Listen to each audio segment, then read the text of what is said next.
السلام علیکم guys and welcome to Ababeel. جب امریکہ کی فضائیہ نے محسوس کیا کہ اس کے پرانے بمبار طیارے اب بوڑھے ہو رہے ہیں اور نئی جنگوں کے تقاضوں پر پورا نہیں اترتے تو ایک نیا خیال سامنے آیا۔ یہ خیال تھا ایک ایسے بمبار طیارے کا جو نہ صرف تیز رفتار ہو بلکہ ریڈار سے بچنے کی صلاحیت یعنی اسٹیلتھ ٹیکنالوجی بھی رکھتا ہو۔ اسی مقصد کے لیے مشہور امریکی کمپنی لاکہیڈ مارٹن نے ایک نیا منصوبہ تجویز کیا جس کا نام تھا FB-22۔ یہ طیارہ F-22 ریپٹر پر مبنی تھا جو کہ ایک جدید ترین لڑاکا طیارہ ہے۔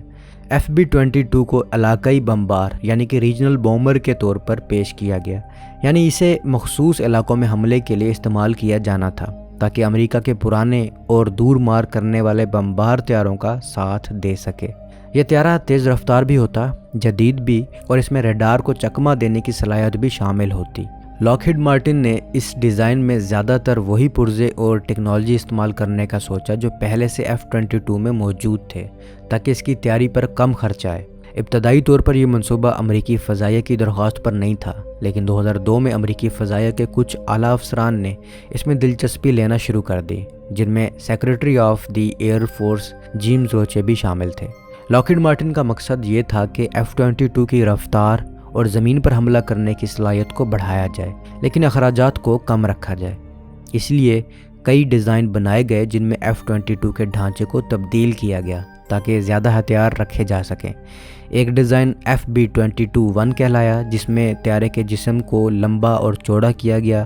دوسرا ڈیزائن FB-22-2 کہلایا جس میں درمیان کے حصے کو کھینچ کر بڑا کیا گیا تاکہ بوم رکھنے کی جگہ زیادہ ہو جائے، اور ساتھ اس کے پر بڑے کیے گئے لیکن پچھلے پر یعنی کہ سٹیبیلیٹرز ہٹا دیے گئے۔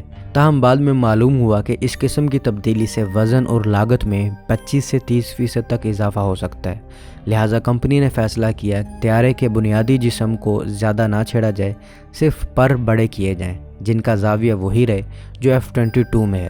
اس انداز میں کئی ڈیزائنز بنائے گئے۔ FB-22-3 میں F-22 جیسا ہی جسم تھا لیکن بڑے پر اور بغیر سٹیبلیٹرز کے، جبکہ FB-22-4 میں پر اتنے بڑے کیے گئے کہ ان کا سامنے والا کنارہ طیارے کے انجنوں کے دہانے تک جا پہنچا۔ FB-22-4 کے بڑے پروں کی وجہ سے وہ 3 گنا زیادہ ہتھیار اور ایندھن لے جا سکتا تھا۔ چونکہ یہ ایک اسٹیلتھ بمبار تھا اس لیے اسے ایسے ڈیزائن کیا گیا تھا کہ وہ باہر کی طرف ہتھیار بھی لے جا سکے اور پھر بھی نظر نہ آئے۔ اس کے لیے خاص ونگ ویپن بے بنائی گئی جو فٹ ہونے کے بعد بھی اسٹیلتھ خصوصیت کو برقرار رکھتی تھی۔ FB-22 تقریباً 30 سے 35 سمال ڈایا میٹر بومز لے جا سکتا تھا، جبکہ F-22 صرف 8۔ اس کے ساتھ ساتھ اس کے بوم رکھنے والے خانے کے دروازے بھی بڑے کیے گئے تاکہ اندر 2000 پاؤنڈ وزنی بوم سما سکیں۔ ونگ ویپن بے کے ذریعے FB-22 یہاں تک کہ 5000 پاؤنڈ کے بوم بھی لے جا سکتا تھا، جیسے کہ GBU-37 یا 2000 پاؤنڈ کے بوم ایک ساتھ۔ اگر بمبار کو سٹیلتھ رکھنا ہو تو اس میں 15000 پاؤنڈ تک کا جنگی سامان لے جایا جا سکتا ہے، اور اگر سٹیلتھ ضروری نہ ہو تو اس کی صلاحیت 30,000 پاؤنڈ بڑھ جاتی تھی۔ FB-22 طیارے کی مار کرنے کی صلاحیت یعنی کہ کامبیٹ ریڈیس تقریباً 3 گنا بڑھا دی گئی تھی۔ پہلے یہ 600 ناٹیکل میل جو کہ تقریباً 1100 کلومیٹر تک تھی، جو اب بڑھا کر 1600 ناٹیکل مائل تقریباً 3000 کلومیٹر تک کر دی گئی تھی۔ اگر اس میں اضافی ایندھن والے ٹینک لگائے جاتے تو یہ فاصلہ اور بھی بڑھ سکتا تھا۔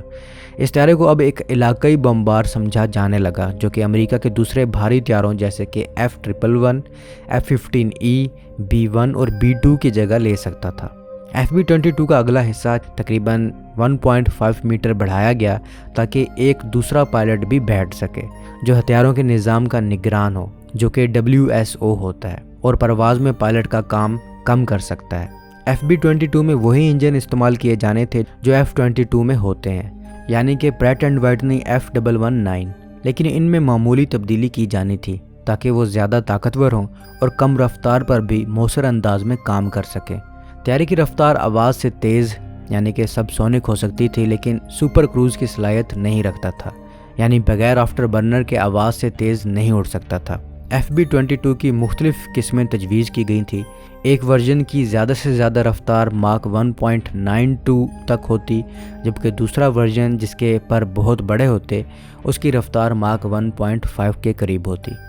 یہ طیارہ فضائی لڑائی یعنی کہ ڈاگ فائٹ کے لیے نہیں بنایا گیا تھا، مگر اس میں خود دفاع کے لیے AIM-9 سائیڈ وائنڈر اور AIM AMRAAM 120 میزائل لگائے جا سکتے تھے۔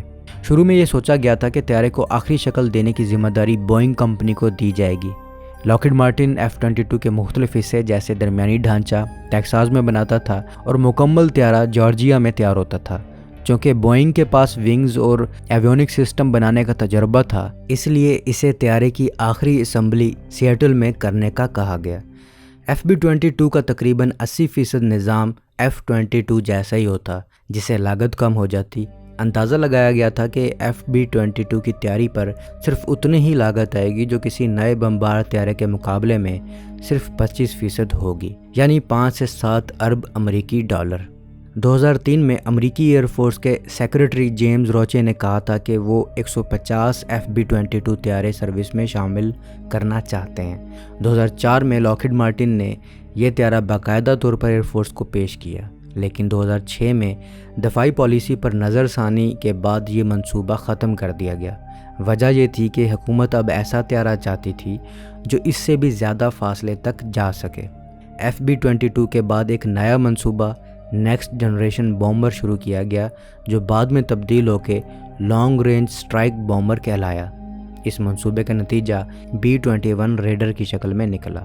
FB-22 ایک بہترین خیال تھا جو مستقبل کے اسٹریٹجک بمباری طیارے کے لیے ایک مضبوط بنیاد بن سکتا تھا، لیکن ٹیکنالوجی اور فوجی ضروریات کے بدلتے ہوئے تقاضوں نے اس کی جگہ نئے اور زیادہ جدید منصوبوں کو دے دی۔